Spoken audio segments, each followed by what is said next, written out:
Yesaya 57 umurongo wa 15 haravuga ngo uko ari kwimwe iri hejuru isumba byose igize iyiba hatazoshira izina ryayo n'uwera itimba hejuru ahantu hera kandi mbanda n'ufise umutima umenetse wicishije bugufi kugira ngo mpembure imitima y'abicisha bugufi mpembure n'abafise imitima imenetse. Amen. Aba bantu twasomye barabisirayeli nibo bariko barabwirwa muri kiriya gihe, ariko navuze ko uyu munsi ari twebwe turi hano. Abisirayeli bari mu bihe bitari vyiza, bari mu bihe vy'ukureka Imana, mu bihe vyo gusenga ibigirwamana, mu bihe nyene vyo kureka Imana. Nibari mu bihe vyiza, bari mu vyaha. Uretse gusenga ibigirwamana hariho n'ibindi vyaha bariko barakora abisirayeli muri ico gihe, muri iki gihe cy'uwavugishwa n'Imana Yesaya. Hanyuma Imana ituma Yesaya ati genda ubabwire ngo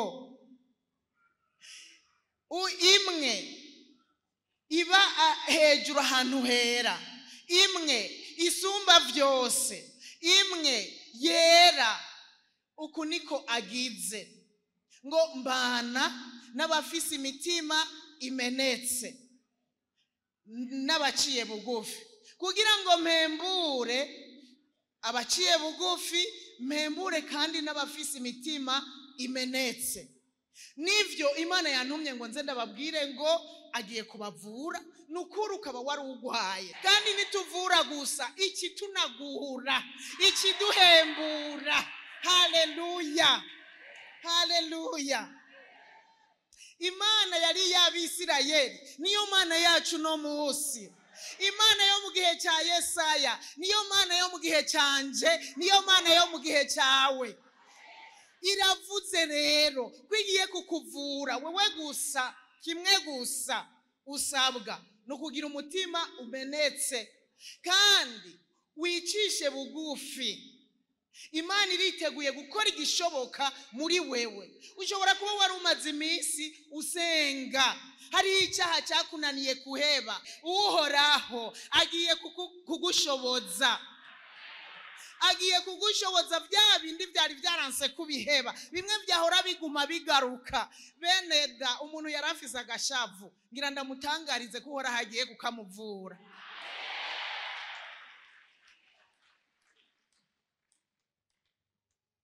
Umuganga mwiza ni Yesu, avura neza. Hanyuma niyakuvura aca kunagura. Hari ivyo wahomvye kubera ibyaha. Urazi yuko hari ivyo wahomvye, hari intambuko wahomvye gushikako kubera ibyaha.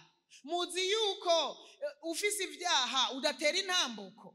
Eka naho abantu bigirisha bakamera nkaho umengo nyene babirimwo, abandi bakikamufura na mikro bakazifata, azirikana ari mu vyaha, akaja mu basenzi akabunda azirikana ari mu vyaha. Nagira ndakubwire ngo ntushobora gutera intambuko ngo Imana igukoresha ivyo yasezeranye kugukoresha. Oya, igukoresha intambuko iyo wejejwe, utunganye, kubera Imana yacu ni yera. Itugomba ko natwe tubabe igaci dukoresha ivyo yaduhamagariye kudukoresha. Burya uri uw'ikimazi, uri uw'agaciro mu bijanye no kwagura ubwami bw'Imana. Kandi Imana kubera igiye kugukiza ikakunagura, ubu rero ugiye gukuba igikoresho c'icubahiro. Haleluya. Reka ntangure icyambere, umuntu afise umutima umenetse. Kugira umutima umenetse nagomba kubaha insiguro nziza ya Bibiliya y'umuntu afise umutima umenetse. Ndabivuga mu buryo bune, n'insiguro mu buryo bune. Icyambere, umuntu afise umutima umenetse ni umuntu afise umutima wicuza cyane ibyaha, mugabo ukicuza kubwo gukunda Imana. Apana ko yicuza ati burya no biheba mama yonkunda canke wa musheri yo casubira kankunda. Oya, n'umutima, n'umuntu afise umutima umutera kwicuza cyane, ariko kandi akicuza kubera Imana, kugira ngo anywane n'Imana, akicuza kubera abona ibyaha byamubujije kwegerana n'Imana, byamubujije gukunda Imana ku rugezo yabishakako, kubera ibyaha byamubujije kumva yoganira n'Imana uko yabigomba. Haleluya, haleluya. Uwo muntu ni umuntu ajya imbere y'Imana akavugisha ukuri, agasenga ngo Mana mbabarira naragucumuyeko. Apana bimwe byo kuvuga ngo mbabarira, oya, Mana naragucumuyeko. Mu yandi majambo, umuntu afise umutima umenetse arumva iyo akoze icyaha ko amenjeye Imana. Imbere yuko abona ko yamenjeye umugabo, ko yamenjeye umugore, ko yamenjeye abavyeyi, bivana n'ibyaha ukoze. Imbere yuko ubona abandi hari igihe babona umengo bamenjeye pastori, oya, niwe wimenjeye. Niwe wimenjeye, ariko kandi Imana wayibabaje. Haleluya. Uwo muntu rero aje imbere y'Imana avuga ati Imana mbabarira naragucumuyeko, mbabarira naratukishije izina ryawe, mbabarira. Uwo muntu ntatinya abantu, atinya Imana yo mwijuru, asaba imbabazi kubera Imana yo mwijuru, aca bugufi kubw'Imana, aricuza muri we kubw'Imana yo mwijuru. Amenya ngo burya Mana aho nabikora wambonye, aho nari bindabirimwo wambonye, burya aho naja mu kabare wambonye. Erega ndashobora kureka, erega hari abantu baja mu kabara aho bene data batababona, kugira ngo bene data nibabone ko banywa utuyoga. Nagenda gutangarize wowe unywa utuyoga, vrema uyu munsi Imana igushoboze, inyota ihere mu izina rya Yesu. Kubera waratugiriye nabi kubona burya inzoga zirakubuza guhagarara mu mwanya wawe, ubusambana biramubuza guhagarara mu kibanza ciwe ngo Imana imukoreshe, ububesha, uwamana ishavu, uvize inzigo mu mutima, ugendana amacakubiri n'ibindi byinshi bitandukanye. Abibika igira 10, nje hano sinzo ndabisubiramwo, ndazi ko nama nabivuze. Abibika igira 10 nabo nyene n'abasuma baba bazimana, bibatuma babibikuri mu buryo bw'imwemu. Wari ubizi? Nawe woba uza ngaha uri umuririmbyi, burya naho uririmbura igikuri mu mwemu, Imana ikuravye kubona uri igikuri. Nimba wibika igira 10, nimba wiba amashikanwa y'ishimwe n'ibindi vyaha bitandukanye, ubwibone n'ibindi vyinshi, Imana idufashe cyane. Rero umuntu afise umutima umenetse aricuza muri we, akumva Mana narakumenjeye, Mana naramenje, naho yabikora. Burya ni wakora icyaha ugataha ukajyama ugasinzira bukira bugaca, nagira ndakubwire ngo uzoba waramaze gupfa kera, nukiri sensible, warabaye insensible. Kuko uyu muntu afise umutima umenetse arataha agakoma induru akavuga yo na peti gahera, akavuga namenje, bya bindi nakora namenje, wabeshe kaguma kagaruka, nabeshe kandi akanya kose Mana nabeshe mbabarira, akanya kose ukaguma ukumva ko wicujije muri wewe, mbega nabikoreye iki, Imana mfasha sinzobisubire. Ibyo nivyo biba muri we. Imana idufashe cyane.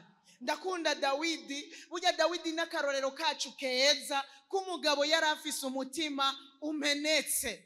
Dawidi yarakoze ibyaha nivyo, Dawidi yarasambanye nivyo, ariko Dawidi yari afise umutima umenetse. Nuzuhave witwaza Dawidi ngo ninasambana ntaco na Dawidi. Baravuga ko yari afise umutima nk'uw'Imana kandi yarasambanye, ntuzuvyitwaze. Dawidi yari afise umutima umenetse. Ni nacyo gituma Imana yavuze ngo naza nabona umuntu afise umutima nshima, afise umutima nkunda. Burya icyambere yamukundira yari afise umutima umenetse.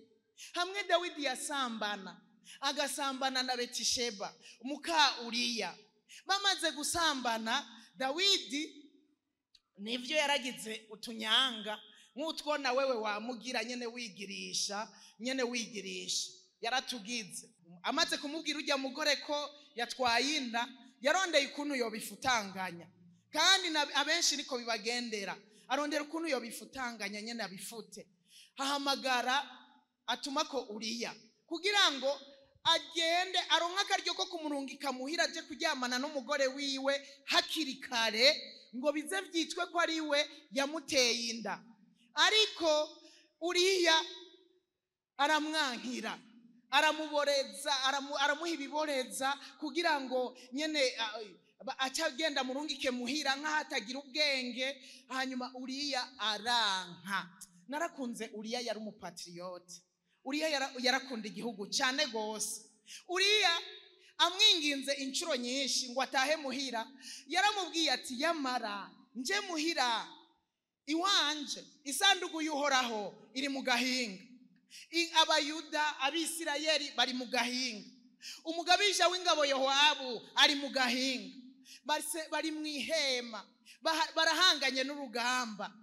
Hanyuma jewe ngende njyamane n'umugore wanje, inywe njyamane n'umugore wanje nezegwe, ibyo byose biri mu gahinga. Yari umuntu akunda igihugu, sinzi ko muvyumva. Yari umuntu akunda igihugu. Ngende kuryoherwa, meregwe neza, isanduku y'Uhoraho iri mu gahinga. Nukubaha Imana yarayubaha, yarayitinya. Isanduku y'Imana iri mu gahinga, ubwoko bw'Imana buri mu gahinga, abandi bahanganye n'urugamba. Jewe ngende kuryanywe no kurarana n'umugore wanje. Ararahira, naho bamuboreje gute yararahiye. Yaraborewe mugabo aboregwa na kenge, niyigeze yemera gutaha muhira. Dawidi rero ni Imana yamutumako, imutumako Natani uwavugishwa n'Imana, aramubwira amakuru yiwe. Iyi nkuru muzoyisome mu gitabo kigira kabiri cya Samweli mu gice cya 11 n'igice cya 12.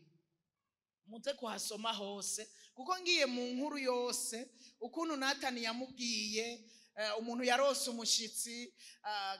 umushitsi yumva ashaka kumuzimana, agaca agenda agatora agatama k'umukene, agaca kazana akabari kabagiranya mushitsi. Dawidi avyumvise arababara ati none we uyu muntu wo mugira gute? Arababara ati uyu muntu akwiye gupfa. Natani acaramubwira ati ni wewe vyagoye. Hanyuma nyene aravyumva arabitahura. Ico nakundiye uyu mugabo yitwa Dawidi, usomye ku murongo wa 13, Dawidi yaciye avuga ngo, yaciye yishura Natani ati nacumuye kuwuhoraho. Iryo jambo nta nibindi yavuze, yamwishuye ngo nacumuye kuwuhoraho. Yari yitahuye n'ingoga, acaramubwira ngo nacumuye kuwuhoraho. Natani aramwishura ati noneho Uhoraho yagukuye kw'icyaha cyawe ntugipfuye. Burya nagira ndakubwire ngo abantu bafise umutima umenetse nibazopfa bazobaho, kugira ngo banagugwe, hanyuma bace bagenda bamamaze izina ry'Uhoraho. Haleluya. Abantu bafise umutima umenetse nibazopfa. Kubera iki? Kubera uwo mutima umenetse ubatera kwicuza no kwihana ibyaha byabo. Kandi ariko abatihana, reka mvuge ku bantu batihana ibyaha byabo, uyu munsi ukaburirwa. Hari n'igihe ubikora ukabura amahoro, hari n'igihe ukora iki ukabura amahoro, ariko bikanka. Erega kubura amahoro, Imana ibiriko iradodora ku mutima ati yamara nubwo waborewe si byari vyawe, nubwo wasambanye ntivyari ivyawe, nubwo wabeshe ntivyari gwawe, nubwo wivye ibi bintu ntivyari gwawe, nubwo wari igiturire ibi bintu si gwawe. Imana ibiriko iradodora ku mutima, kandi ibidodoye mu ntumbero yo kugira ngo ushobore kwihana. Iyo ukomanaje umutima rimwe ugakomanaza umutima kabiri, Mpwemu Yera aca yipowera, aca yitekanira, mu nyuma ukagenda ugasambana uko ugomba, bigaherera iyo, mu nyuma ukaboregwa, mu nyuma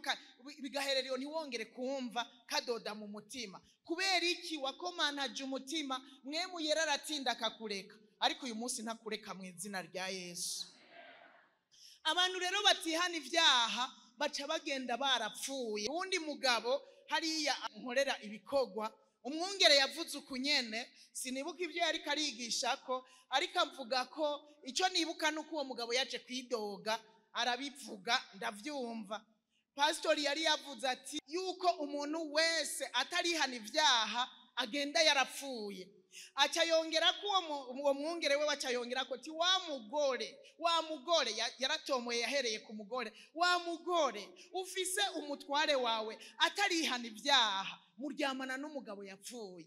Uwo mugabo yari ngaho arashavura cashika rero asutamika umugore, gusutamika muravyumva mu yandi majambo kumukarira cyane, aravuga ati umupastori wanyu akaza kuvuga rero ngo ndikiziga sawa kazi muryamana n'ikiziga, rero ubu ngende kwironderera ibindi biziga bari byo turyamana, wewe ugenda uryamane na pastori. Birashuha birakomera, ariko nanjye nagira ndakubwira ukaba utarihana ibyaha ugenda warapfuye, kuko Bibiliya iravuga neza mu Baroma 6:23 ingero y'icyaha n'urupfu, ariko ingabire y'Imana n'ubugingo budashira bubonegwa muri Kristo Yesu.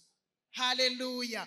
Murumva aho nabikuye naho nuwavugira ndiko ndagutuka, ariko nagira ndakubwire ngo uri kuragenda warapfuye, uri kuragenda uri kiziga, warapfuye mu buryo bw'imwemu, kandi abapfuye ntibashobora kuzoja mu ijuru. None ko tutazi umunsi n'isaha, ko tutazi umunsi w'urupfu, nitumenye umunsi Kristo azozirako, nk'ubu yogusanga ukiri kiziga, yogusanga warapfuye, byogenda gute? Woji kuzimu, hamwe hazoba amarira no kuryanya insya z'amenyo, hahandi ngo inyo zaho zitabora. Hariya ngo inyo zaho ntizibora. Imana idufashe cyane. Haleluya. Rero ariko abihana ibyaha bafise imitima imenetse, abo bantu Imana irabakiza. Iyo yihanye Imana iramukiza, iyo yihanye Imana iramuzura ikamugira muzima karonka ubugingo. Zaburi 147:3 haravuga ngo akiza abafise imitima imenetse, apfuka inguma zabo, arabakanda. Bafise inguma arabakanda. Imana idufashe cyane. Ikigira kabiri, irindi siguro y'umuntu afise umutima umenetse, n'umuntu adapfukapfuka ibyaha byiwe, kuko hariho abapfukapfuka ibyaha bakabipfuka pe. Nagira ndakubwira yuko naho wotanga ikimazi cyagute, kera batanga ibimasa binuze, kandi uko utanga byinshi niko byarushiriza kukwegereza Imana. Ndibuka kera Yobu yaratanga ibimazi by'ibyaha ku bw'abana biwe yibwira ngo bacumuye, ariko ubusuko biri ku ngoma tubahayemwo mu buntu bw'Imana, ku ariyo ngoma ya mwemu yera kuri yakara bisaba ko wihana. Rero uyu munsi siko biri, naho wotanga ikigira 10 kivyibushe nigihanagura ibyaha, naho woririmba ijwi nk'iry'abamarayika nibihanagura ibyaha, naho nohagarara hano nkababesha kandi nzi ko hari ibyo nononye nibihanagura ibyaha. Igihanagura ibyaha n'amaraso ya Yesu. Ni wa mutima umenetse wibuka guhamagara amaraso ya Yesu. Haleluya. Umuntu asaba imbabazi bivuye ibwina, agahamagara amaraso ya Yesu akamweza. Nta kindi na kimwe gikuraho ibyaha. Samashikanwa wotanga, sibigira 10 wotanga, oyaye wahora ugitanga gitange wongereko no kugororoka. Nivyo Yesu yabwiye b'abafarisayo n'abanyabwenge b'ivyanditswe ko ari indyarya. Baratanga ibigira 10 by'irengarenga imbwija, ariko batariko barashitsa ivyo byagezwe bibasaba, bagatanga ibigira 10. Mu yandi majambo Yesu yagomba kubabwira ngo naho mugerageza mukubahiriza ibijanye n'ibigira 10 gushika no kumbwija, nagira ndababwire ngo ko hari ivyo muhajije. Nawe ushobora gukora ibikorwa byiza byose, ukaja kuraba abagwaye, ugakura umuntu mu bitaro, ukaza kugwaza, ugaheba indwi yose cyangwa ukwezi kose ukagwaza. Ivyo bikorwa byiza sivyo bihanagura ibyaha, sivyo bizotuma Imana ikubabarira. Oyaye n'umutima umenetse, umutima wihana ibyaha, ushira hagaragara ibyaha.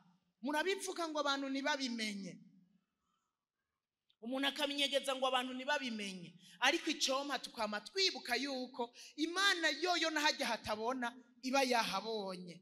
Imana idufashe cyane. Haleluya.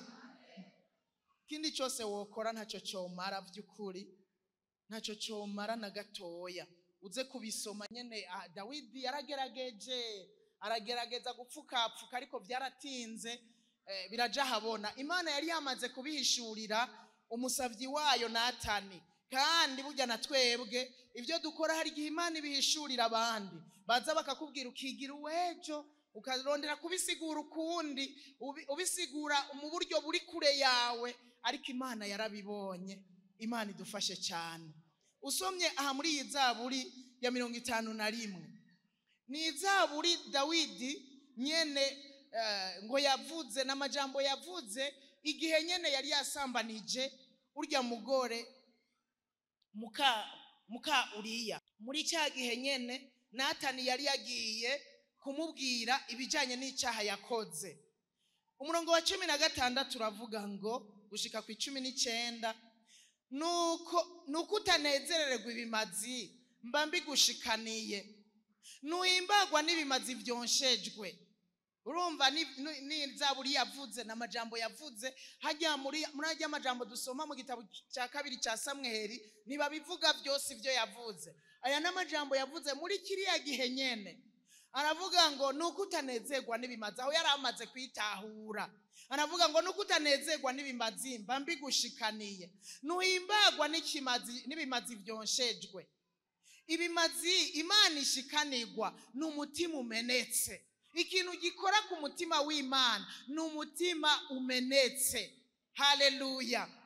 Umutima umenetse nico kimazi gikora ku mutima w'Imana. Umutima umenetse ujanjaguwe Mana ntuzowukengera. Haleluya. Amaze kubona Imana imutabaye ikamubwira ngo Dawidi nugipfuye, yaciye abona ngo byukuri umuntu agushikaniye umutima umenetse arababarirwa. Uwo mutima ntushobora kuwukengera utaravye uburemere bw'ivyaha yakoze. Burya Dawidi yari yakoze ibyaha byinshi. Yagize gusambana, agira kubesha, kurementanya, yongera yicisha Uriya, aramwicisha, amurungikana ugweta ati twarashira umugabisha w'ingabo.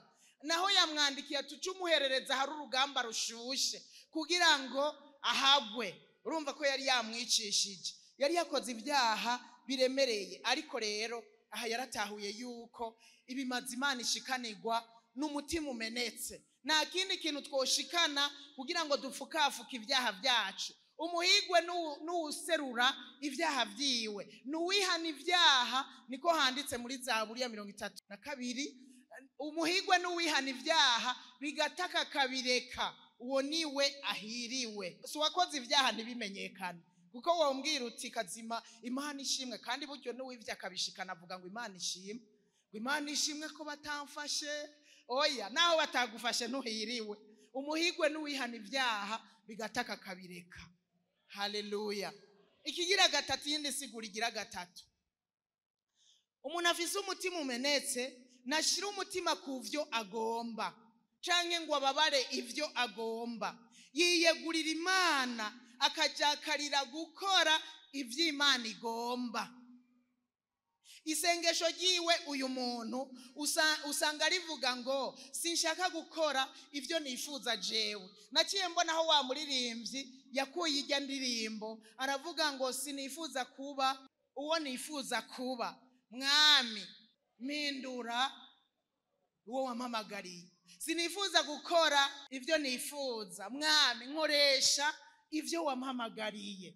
Nero umuntu afise umutima umenetse nababara ivyiwe, nababara gukora ivyiwe, nababara ko yokora ivyiwe bikagenda neza, nababara yuko yokora bakamutera amashugwe, ariko babara gukora ivy'Imana igomba. Naho wewe ivyiwe womengo yabihevye yabiretse, wewe ababara gukora ivy'Imana. Yiyegurira Imana, umutima we wegurira Imana, ivyo atunze akavyegurira Imana, ubugingo bwiwe akabwegurira Imana kugira imukoreshe ivyo igomba. Ubu niwe muntu afise umutima umenetse. Haleluya. Kandi umuntu afise umutima umenetse niyumvira ivyiwe gusa, nababara ivyiwe gusa, ababara ivy'Imana.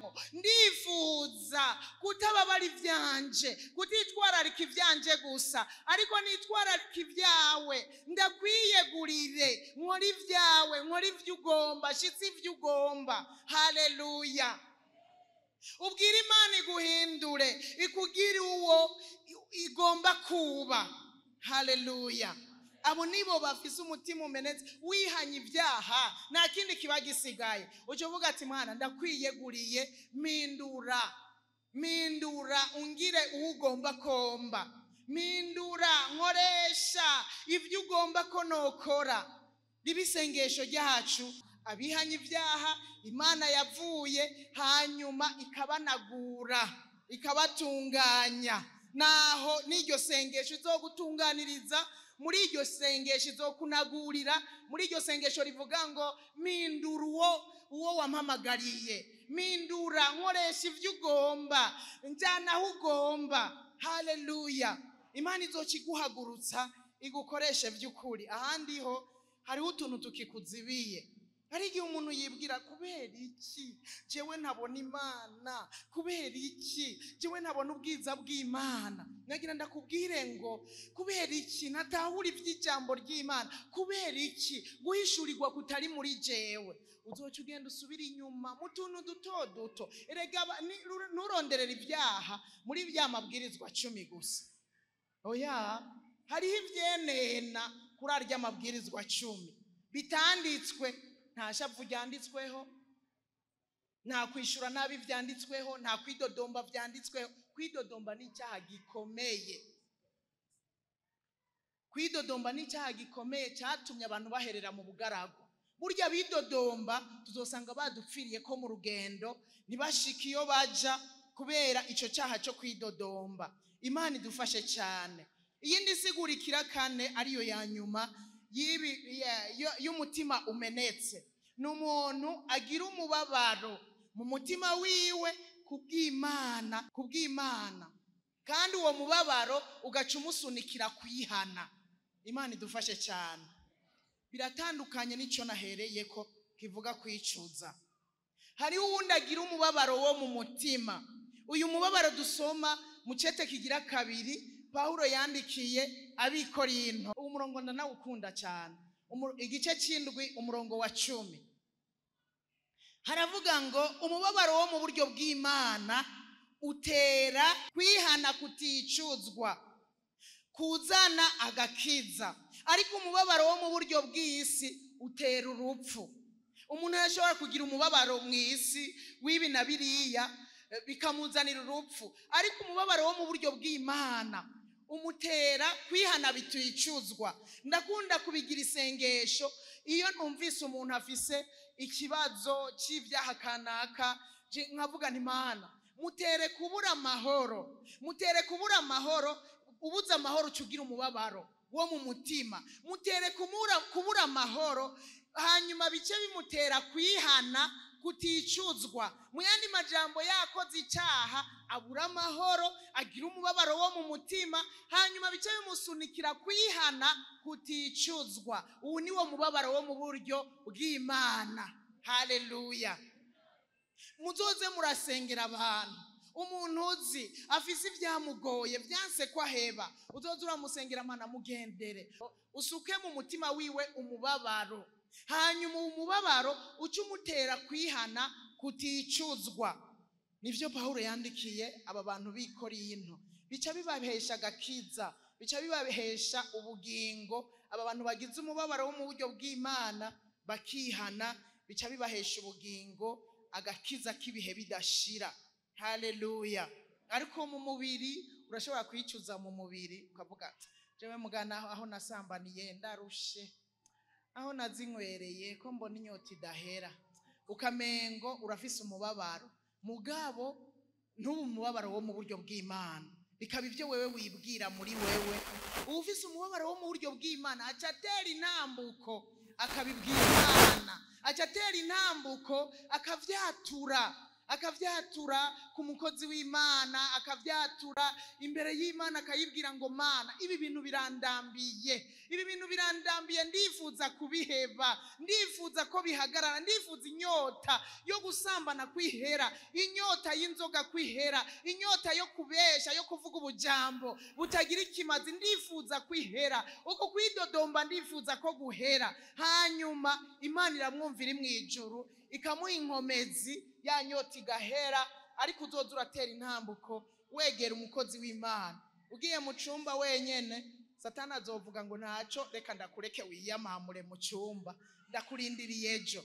Ariko wegereye umukozi w'Imana, Satani aratinya akavuga ngo ko yabivuze, ko byatuye akabishira habona, arameneye ibanga.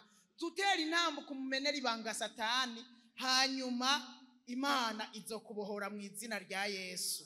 Haleluya, haleluya. Imana rero yavuze ngo iba hafi y'abantu bafise imitima imenetse. Niwagira umutima umenetse wihana ibyaha, Imana izozibane nawe. N'amahirwe kubana n'Imana, n'amahirwe kugendana n'Imana.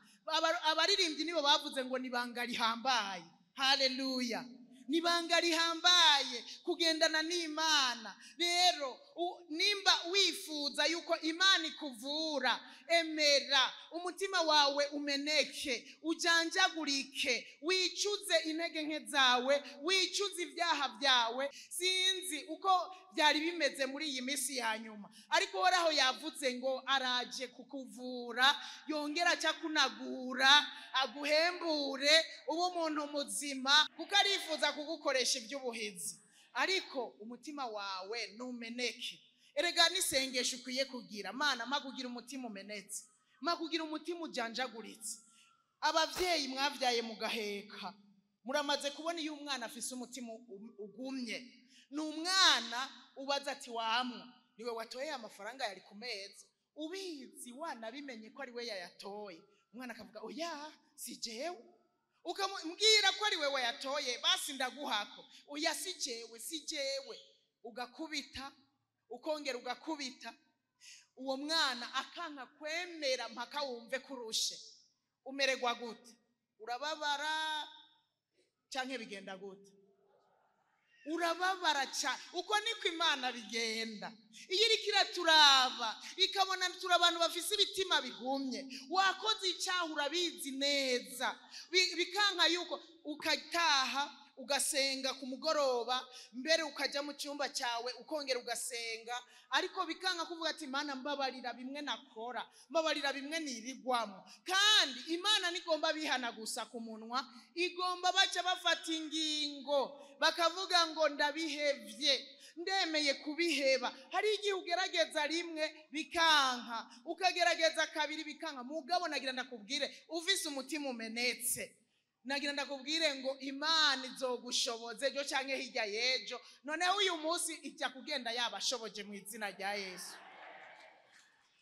Zaburi ya 34 umurongo wa 18 arabivuga neza. Uhoraho aba hafi y'abafise imitima imenetse, kandi akiza abafise imitima ijanjaguritse. Kujanjagurika sinzi ko muvyumva.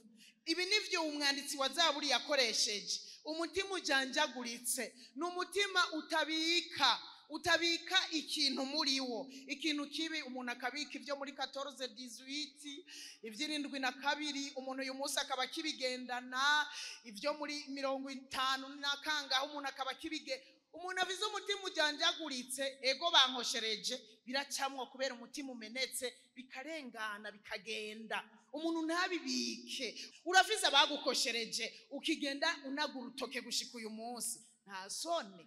Ivyo bigaragaza ko ufise umutima ukomantaye. Umuntu afise umutima umenetse biracamwo, barankoshereje byaraciyemo, byararenganye, byaraheze, bigahera bikagenda kubera umutima uramenetse ntubika, uramenetse, urajanjaguritse, naho bifise bifata urajanjaguritse. Abo baca babana n'Imana. Haleluya. Mbere abo nibo bazogerera no kuri wa musozi wera, nibo bazowugererako. Aba barabana n'Imana. Haleluya, haleluya.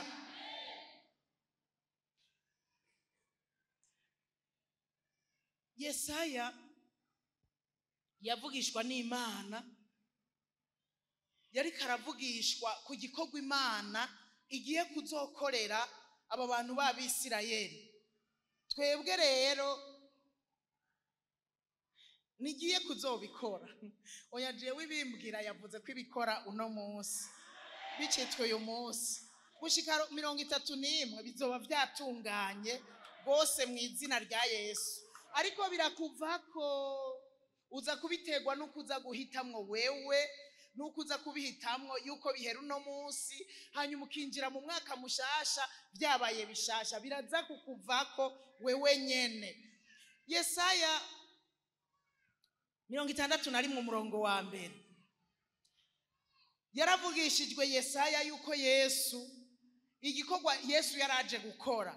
Uyu murongo wa mbere uravuga ngo mwemu w'Uhoraho ari kuri jewe, kuko Uhoraho yandobanuje amavuta ngo mbwire abaciye bugufi ubutumwa bwiza.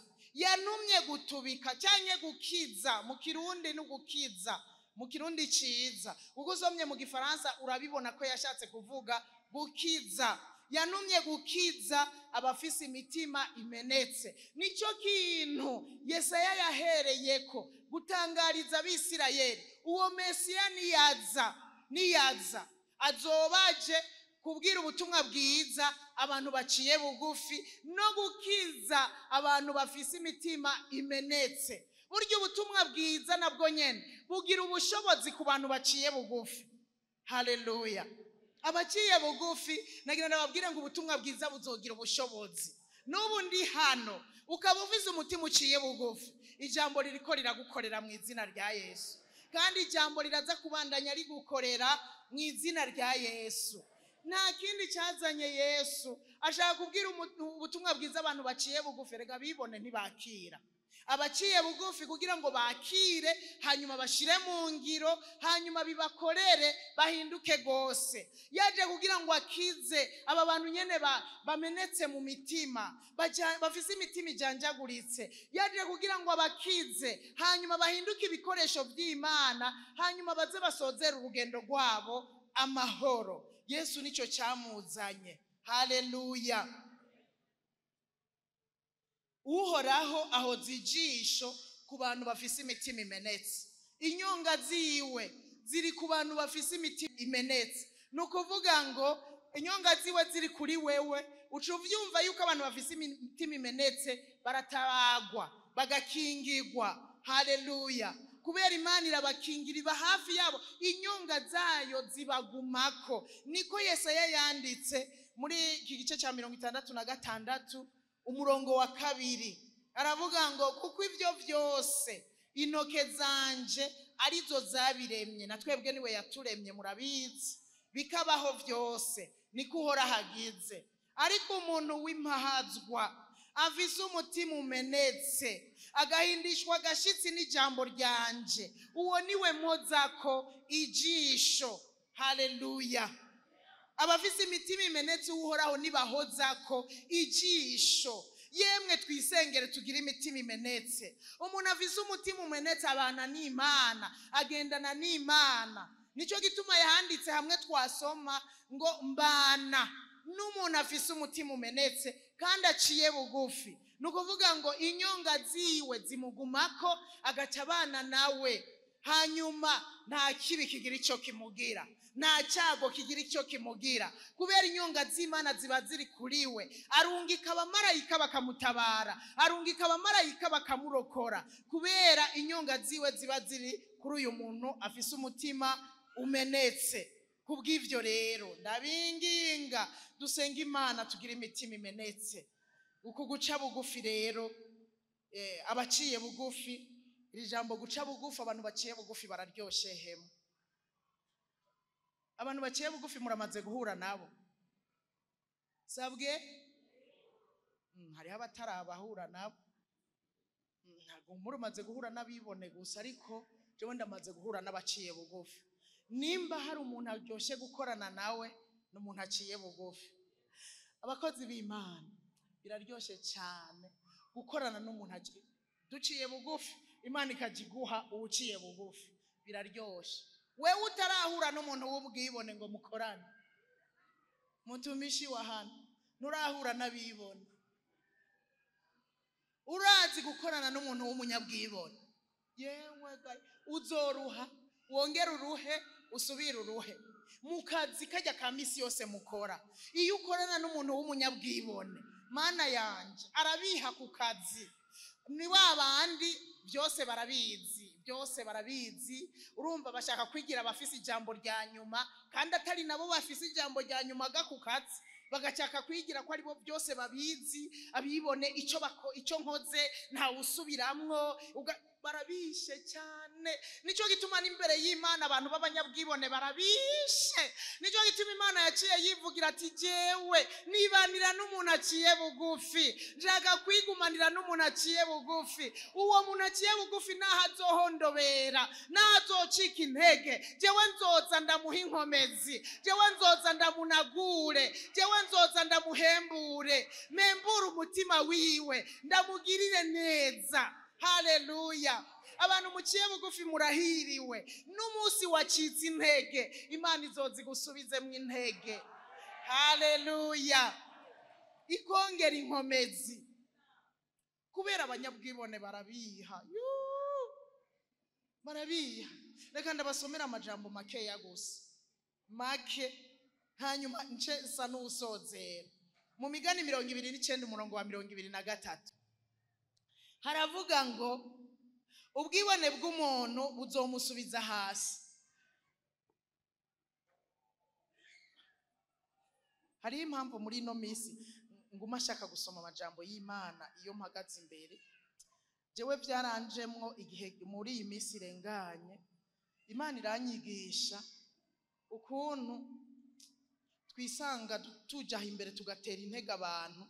Nivyo nari gushobora kugutera intege ntavuze amajambo menshi ngo ndayasome, nkagutera intege ko Imana igiye kuguhembura, igiye kugukiza ikongera ikaguhembura. Ariko mu nkundire soma ya majambo. Imana yaranyigishije ko tuje imbere tukabwira abantu amajambo menshi yo kubatera intege, atanu umurongo yo kwisunge ejo canke hirya yejo tumuhaye. Nimbi iyi mirongo yose ndiko ndayivuga, sindayivuga ngo igurugwe n'umuyaga, ndiko ndayivuga kugira uzosubire mu yisome.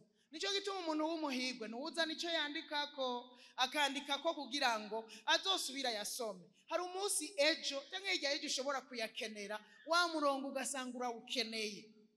29 rero umurongo wa 23 haravuga ngo ubwibone bw'umuntu buzomusubiza hasi. Yemwe nta muntu yifuza kugenda asubizwa hasi mu rugendo rwiwe, haba mu kazi, haba mu muryango, aho ugeze hose mu ishengero. Twese turivuza gutera dushigwa hejuru, sivyo gahemwe? Utabishaka nini nakiriza urutoki. Twese turifuza gushigwa hejuru. Naganda kubwira ngo nimba ufise ubwibone uzogenda usubizwa hasi, ugenda usubizwa hasi, usange washize kwitapi hasi neza. Abanyabwibone fende uyu munsi araduga, uyu munsi agakakama, uyu munsi agakora ibishoboka, agashaka no kubahonyora ku mitwe, ariko Imana izogenda imusubiza hasi. Uwundi munsi mumusange kwitapi hasi. Kubera iki? Ubwibone. Ariko umutima uciye bugufi azoronka iki? Icyubahiro, azoshigwa hejuru. Haleluya. Mani choma nkamana umutima uciye bugufi. Imisi yo kubaho kwanje, imisi yo kubaho kwawe wamana umutima uciye bugufi. Aba ngo bazoronka icyubahiro.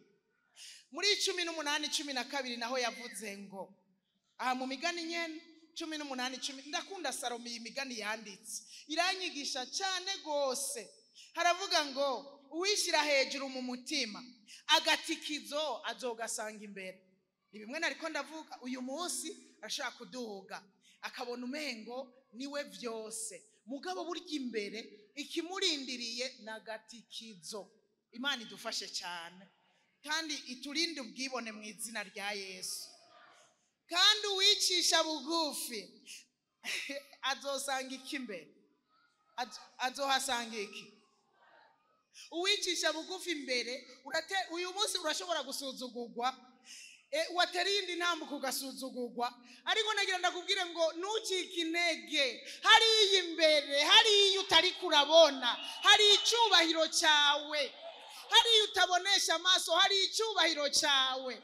Nicyo gituma abantu baciye bugufi bazosigwa hejuru, bahabwa icyubahiro, maka bashize no mwijuru bazohabwa icyubahiro. Haleluya. mbere nibo bazokwambikwa n'ibitsibo byinshi.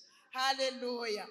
Umviriza aha mu migani kandi ukuntu havuga muri iki gice cya 15 umurongo wa 33 naho havuga ngo ukubaha Uhoraho kwigisha ubwenge kandi ukwicisha bugufi kwitangira imbere y'ukubahwa. Ni bya bindi nyene wicisha bugufi numva kugira ubone umuntu ejo azokubahwa. Icyo basha dusengera abana bo baba abana baciye bugufi. Erega umwana azibona umubona kare. Umwana azibona umubona kare. Dusengera abana kandi ducunge hakiri kare kuko imbere barindigwa imbere n'icyubahiro. Nibarindigwe n'ubugesera, nibarindigwe no guhona, nibarindigwe no gusubira hasi. Oya, abana bakure baciye bugufi kugira ngo imbere yabo tubone icyubahiro. Hazoba ari kuneza yacu na twebwe abavyeyi tubone icyubahiro. Niko umwanditsi w'iyi migani yavuze. Kandi ukwicisha bugufi kwitangira imbere yo kubahwa. Umuntu abanza guca bugufi. Abantu ntushobora kubategeka ngo nyubaha. Eka nukuri naho uzoba uwo kumwisha. Abo kubahwa bakwiye kubahwa, mugabo nta bantu uzotegeka ngo nyubaha ngo bakubahe. Ariko uciye bugufi kukubaha ni automatic. Kukubaha birizana. Umve urirenganira barakubaha. Nubibasaba ngo bakubahe, nubinginga ngo bakubahe, nurinda kuvuga amajambo menshi utuntu twinshi kugira ngo bakubahe. Oyaye. Kwicisha bugufi kwitangira imbere yo kubahwa. Umuntu rero aciye bugufi uze wizere yuko imbere yiwe ari heza. Niwabona umuntu mukorana aciye bugufi ujya imbere hazoba ari heza. Niwabona umwana aciye bugufi imbere yiwe hazoba ari heza, azoshigwa hejuru mu izina rya Yesu. Hariho ingero ihambaye ikomeye ku bantu baciye bugufi. Nico gituma guca bugufi nta buhombe burimwo. Mu migani 22 umurongo wa 4 yaravyanditse neza. Salomo aravuga ngo ingero zo kwicisha bugufi bona ukubaha Uhoraho nizo butunzi n'icyubahiro n'ubugingo. Kwicisha bugufi birafise impera. Nico gituma naho twosenga tugatabuka turiko turasaba guca bugufi, Imana ikabiduha, tuzoshumbushwa umurengera, tuzoshumbushwa. Erega nta buhombe niwaca bugufi, ahubwo uzokunguka. Kandi abantu baciye bugufi bagenda bunguka ubwenge uko bukeye uko bwije. Haleluya, haleluya. Imigani 11 umurongo wa 2 haravuga neza ngo ubwibone buje niho haza gutetegwa. Abanyabwibona amaherezo nugutetegwa, ariko ubwenge bubana n'abicishije bugufi. Haleluya. Ubwenge burabana n'abicishije bugufi. Yesu ashimwe. Abaciye bugufi nibo banyabwenge. Haleluya. Abantu baciye bugufi barahiriwe. Tuzi ikiganza uvuge ngo Mana ndakwinginze undememwe umutima wo guca bugufi. Kuva uyu munsi ndifuza kugira umutima umenetse mu izina rya Yesu Kristo. Tuvuge twese ngo amen. Harabaye umugabo yitwa Nebukadineza. Uyu mugabo yitwa Nebukadineza yari umutegetsi, yari umwami. Amaze kuba umwami, mugabo yari umunyabwibone bubitse muri we.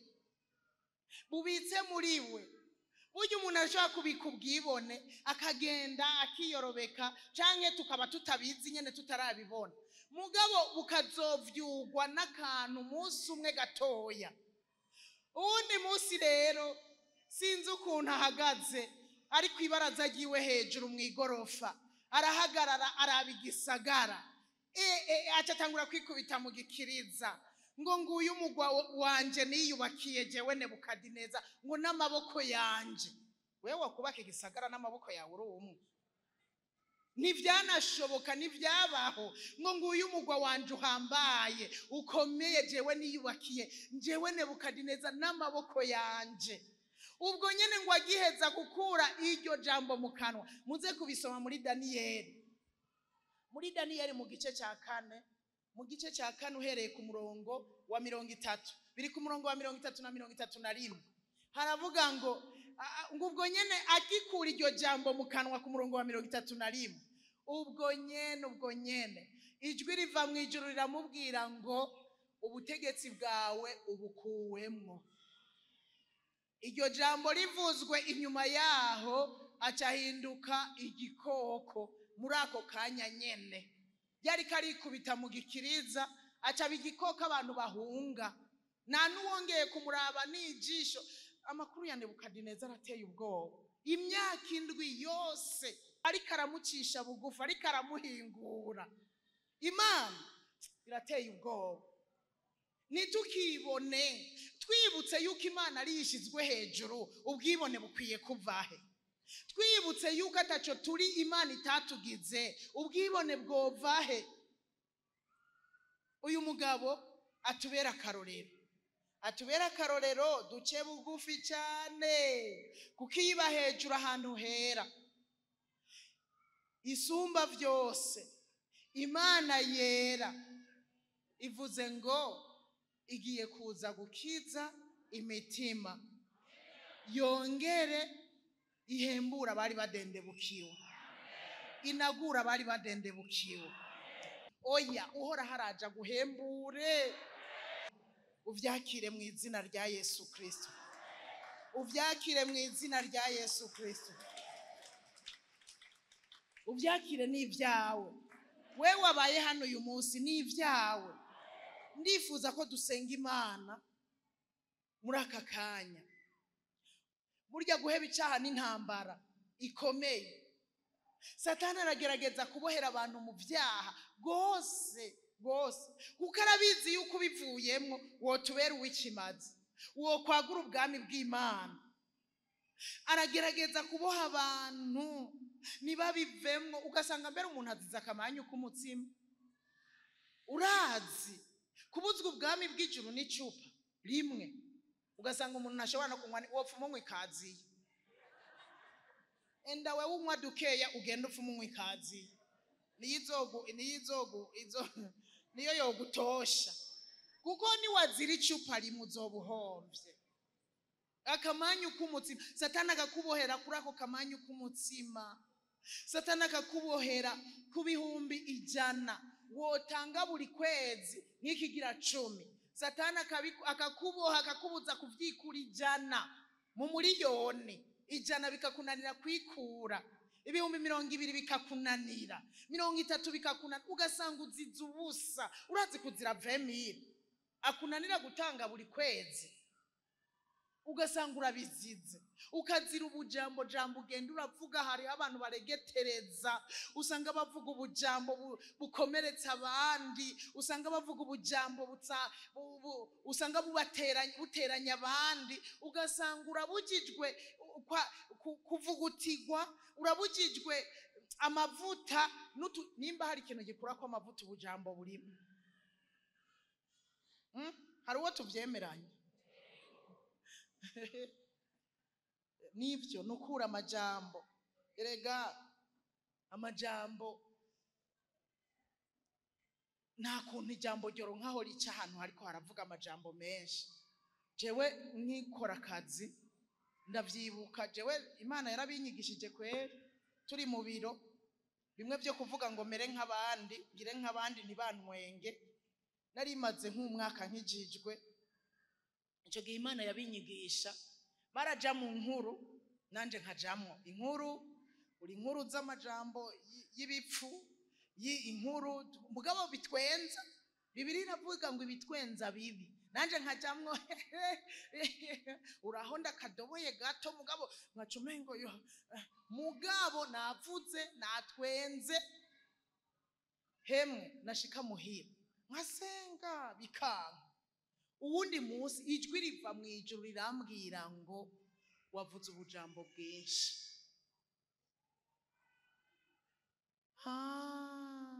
nico gituma nyene iyo nagiye muri izo nkuru igihe cyose ntashe ndasenga ukamengo ariko mponda kwibuye mba ndabitahuye. Amajambo menshi, mu majambo menshi ni ku mwanditsi w'imigani yavuze, ndamwikundira cyane, avuga utuntu dukebura muzohasome vraiment. Burya urashobora kuronka indero usomye igitabo c'imigani. Yaranditse ngo 11:19 mu majambo menshi ntihaburamwo ubupfu. Iyo tuvuga amajambo menshi ntihaburamwo ubupfu. Nariko ndavuga rero ntuzozire warahevye gusambana birakunda, uraheba kwiba birakunda, uraheba inzoga birakunda, ucuzira utujambo, ucuzira 200,000 wari guha Imana igazoca igusubiza 2,000,000. Erega dutanga 20 igadusubiza amamiliyoni. Ucuzira ishavu kandi wari gushobora kurinesha, ugasanga niryo ryakunesheje.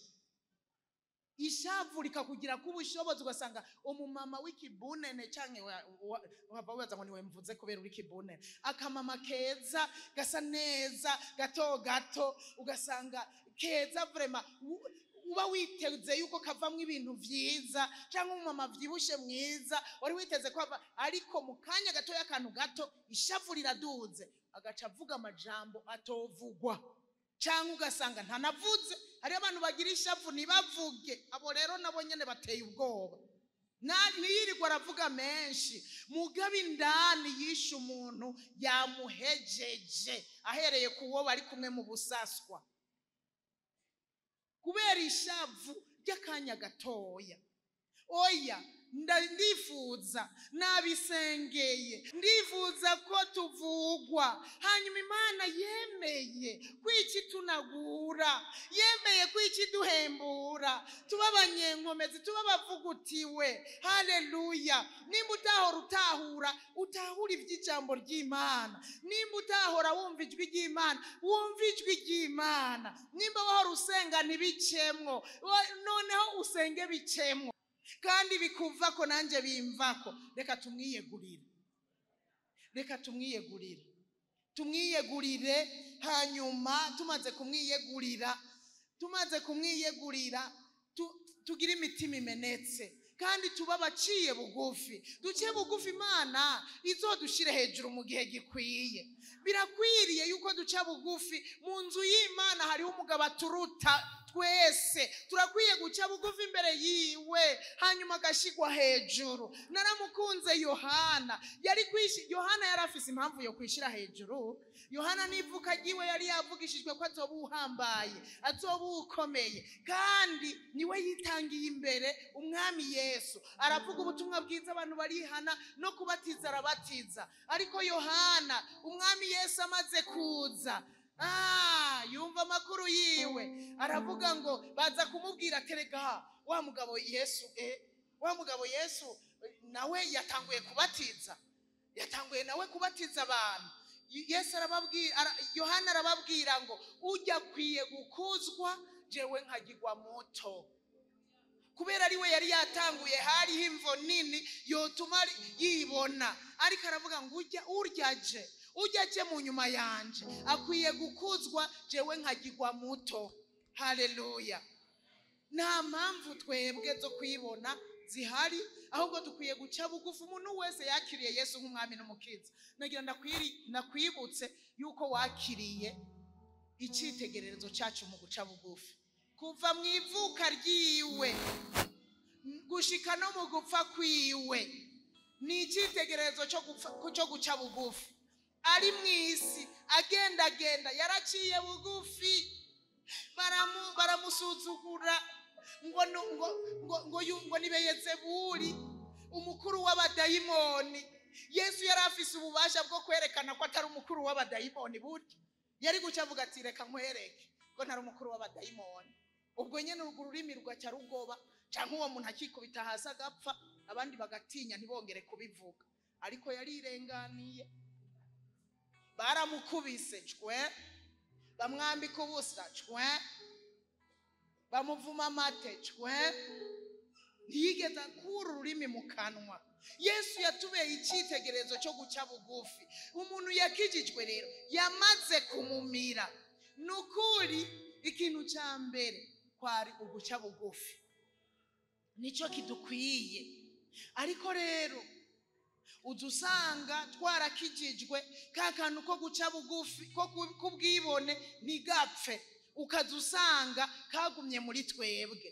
Umuntu yakoreshwa igitangaza rimwe, wasengeye urwaye ugaca ugenda urabivuga ku isoko hose, burya naka nije namusengeye. Mwari mubizi burya naka nije namusengeye. Ego waririmba bagushirako igiriba. Ndifuza rero ko dusenga Imana.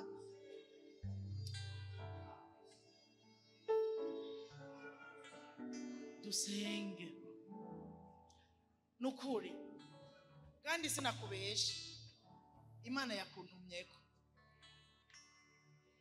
Teri intambuko Imana igukiza, ndakwinginze nutinya amaso y'abantu, nukomantaza umutima, ariko umunyene uri kurumva ijwi ryiwe. Ndakwinginga woroshe umutima, utera intambuko dusengana Imana. Umwe wese asubiremwo, yiyinjiremwo mu mutima, yibuka ibyamugoye. Ubu n'umunsi wawe wo gukira, umubwiza ukuri kose ko mu mutima, kajya nyene kakugoye, hajya nyene vyagoraniye. Umubwira uti uyu n'umunsi wanje, ndaje sindakurekura utambohoye, sindakurekura utankijije. Ari hano yabivuze ko akiza. Icyakugomba ko niki kimwe gusa, kumeneka mu mutima ukamubwiza ukuri kose ibyakugoye mbere wumvise udashizwe. Turangije ikoraniro urashobora kwegera umukozi w'Imana ukamwaturira, akakurambika kw'ibiganza akagusengera. Ariko iyi ntambuko wateye, wizere ko Uhoraho agiye kukubohora, agiye kugukiza. Iye vy'ukuri byo mu mutima wawe, kandi agiye kugushoboza mu izina rya Yesu. Duza amaboko n'ikimenyetso cyo gutanga imihoho, uvuge ngo nukuri ndatanze imihoho, sinshoboye kwikiza ariko ndaretse aba ari we unkiza. Data, mu izina rya Yesu Kristo, mwene data ari hano, umuntu wese yateye intambuko hano, n'ufise ibyamugoye, n'ufise uyu mwaka ibyaha yagendeyemwo, ariko yifuza gusozera umwaka abihevye, afashe ingingo yo kubiheba, yateye intambuko mu izina rya Yesu. Iyi ntambuko yateye uyimuharureko mw'ukugororoka, umushoboze ibyahora bimuboshe. Iri shavu ndariturije umuriro w'Imana mu izina rya Yesu. Aka kaboregwe, iyi nyota y'inzoga ndayishize ku iherezo mu izina rya Yesu. Amajambo ndayahagaritse mu izina rya Yesu. Kwidodomba ndabihagaritse, bihere muri mwene data, abohoke ikimubosha icyo ari cyo cyose, abivye Imana, abivye abantu, mu izina rya Yesu. Abagiye babesha, mu izina rya Yesu. Mwami yateye intambuko bari hano, umuntu wese ari hano mubabarire. Amaraso ya Yesu amweze gose, amutunganye. Amaraso y'inkomezi, amaraso y'ubushobozi amweze, umuha inkomezi zo gutandukana n'ivyari bimuboshe. Umuha inkomezi uyu munsi mu izina rya Yesu. Vura imitima y'aba bantu, vura ubwenge n'ivyiyumviro by'aba bantu, vura imibiri y'aba bantu mu izina rya Yesu Kristo. Ubagirire neza, ubabohore. Ikiganza cyawe kibabeko, kugira neza kwawe kubabeko mu izina rya Yesu. Bavure wavyemeye, wavure wemeye ko uno munsi ugiye kuvura, kandi niwaheza kuvura uca ubahembura mu izina rya Yesu. Umuntu wese yamaze kukwaturira, mu izina rya Yesu muvure, akire. N'uwo yasigaye mu kibanza kubera yatinya abantu, nawe nyene ubushobozi bwawe bumusangeyo, bumukize, bumubohore, ubutagisubira muri vya bindi yahoramwo mu izina rya Yesu Kristo. Mubohore Mwami, mubohore ushobora byose, mubohore nta kikunanira, mubohore urumwizigirwa, mubohore uzoba ukoze cyane. Urakoze Mwami Imana, ndagushimiye kuri kurabohora mu izina rya Yesu. Ndagushimiye kuri kurakiza, ndagushimiye kuri kuravura imitima, ndagushimiye. Urakoze uyu musambanyi, byari ivy'akaronda byari bimuboshe, iminyororo yamufatanya na se wiwe. Uwo musambanyi ndayicagaguye mu izina rya Yesu. Iminyororo y'akaboregwe yamufatanya na se kubw'akaboregwe se yagendeyemwo, ndayicagaguje mu izina rya Yesu. Imwe mu yo gukunda amafaranga ndayisambuye mu izina rya Yesu. Ndayiturije umuriro w'Imana. Ibintu byose byari bibaboshe ndabishize ku iherezo mu izina rya Yesu. Turagushimiye kubakijije, turagushimiye kubabohoye. Aya mashina yawe mwami,